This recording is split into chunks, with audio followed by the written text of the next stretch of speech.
feel for my brother. Feel for my brother. You know, a lot of my brothers are dead and gone, but they've been hanging on the block a little too long. What can I say?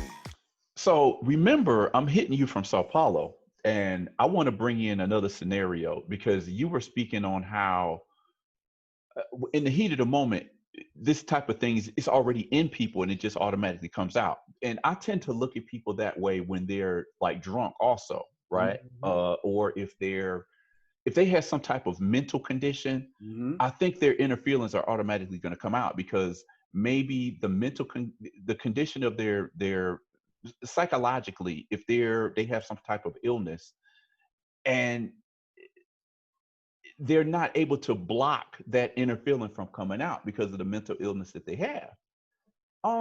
This woman in Mato Grosso do Sul, she's 75 years old. She was at some supermarket and there was a black woman ahead of her, and she jumped ahead of her to ask the butcher something, and everybody in the line was looking like, what are you doing? And then she looked at the black woman who was first in line. She was like, you know what? You can go ahead now because you black people were born to serve me, she said, right? And so, racism is supposed to be quote unquote against the law here, right? But whenever something like that happens, they get a slap on the wrist and they go on about their business. So it was a question of, when she went to court, this happened 7 years ago, but the judgment just came down like a couple of weeks ago. It took 7 years for this case to be judged. And they wanted to go light on her because she has, I don't know if it's Parkinson's. It's some type of one of those mental illnesses, right? And so they wanted to go easy on her. And my interpretation of the situation was just like, that's already in her. It just came out.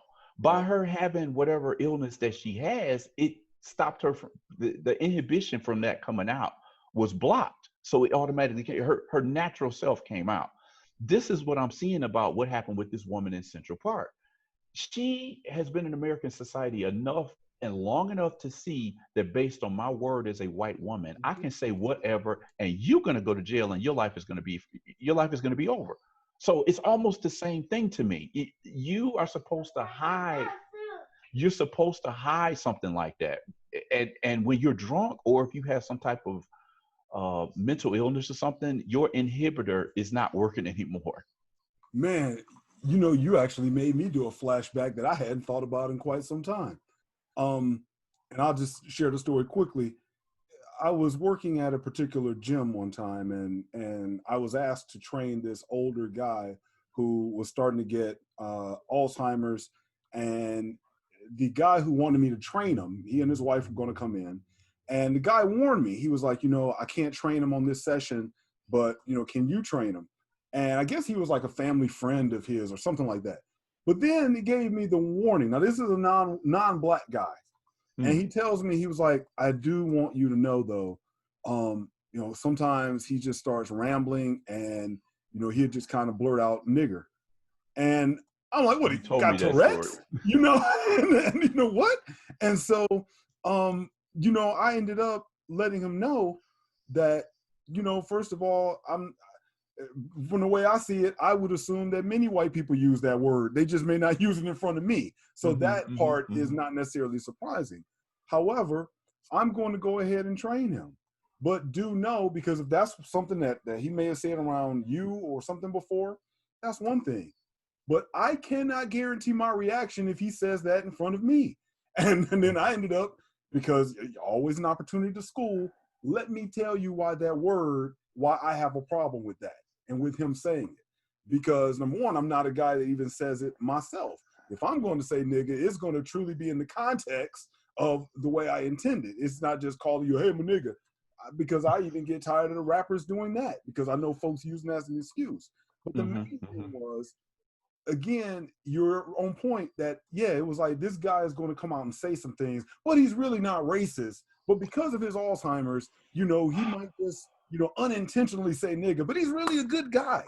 And there's no way in the world that, let's say if this was a Jewish person and a German person, And if the German person were to say something about the Jews, I don't think any Jewish person would be like, it's okay. Let him slide, right? Let him slide. Exactly. Now, see, and that's another point that I forgot to mention is that this is something that I see here in Brazil all the time. People say something racist, they make some racist joke, whatever it might be. It's like knee jerk automatically. I'm not racist. My barber is black. I'm not racist.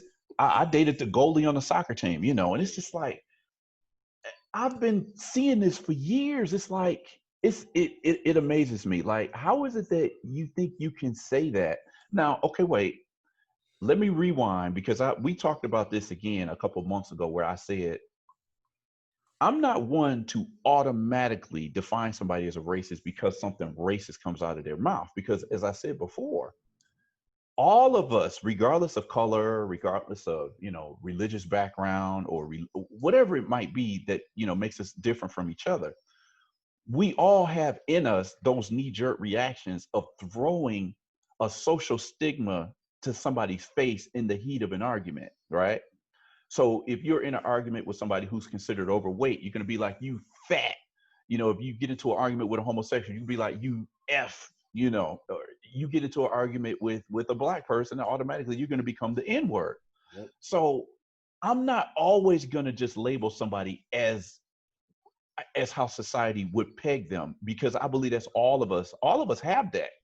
If you and one of your best friends gets into an argument right now, whatever it is that is his stigma, you're going to throw that out at him, because it's like, I believe that's automatic. So I'm not one to say somebody is automatically just a KKK card member and racist simply because they said that.